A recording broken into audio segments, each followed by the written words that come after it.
Every year, Illinois taxpayers are on the hook for hundreds of millions of dollars paying for the after effects of gun crime. Expenses like ambulances, courtroom costs, and imprisonment. Families of victims are on the line for funerals, lost wages, and additional child care. Now there's a new push in Springfield to get gun manufacturers to foot some of those bills. Political reporter Chris Ty explains how this might work, but a warning, some of these images may be disturbing to some viewers. I was exhausted with calling time of death on people who looked like me. It was in the ER at U Chicago Medicine, in the middle of the night, in the middle of COVID, when it happened. I've called the time of death on more people than I can remember.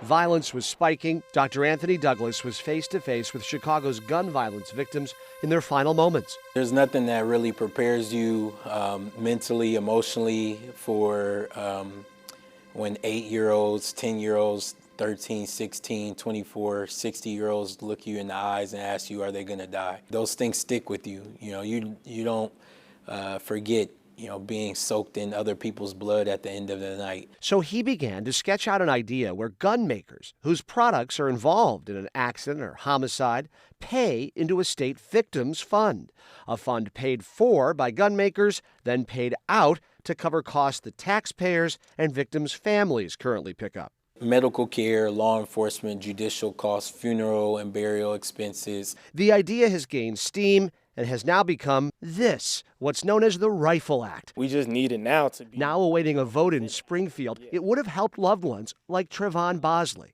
I lost my brother Terrell Bosley to gun violence in April 4th, 2006.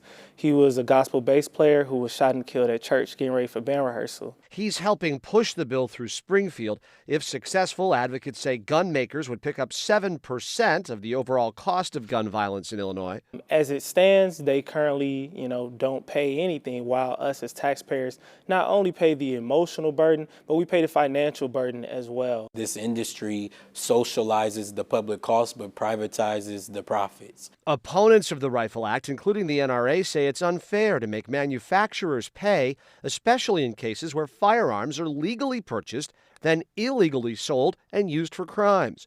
It would also mean a likely jump in gun prices, which may be politically unpopular. Despite that, advocates say they have the votes in Springfield. But we're in a re-election year, which means that it's challenging to have controversial bills be called for a vote and legislators to have to make a decision. You're optimistic? Very. Optimistic that future families of gun violence won't have to endure what his family did.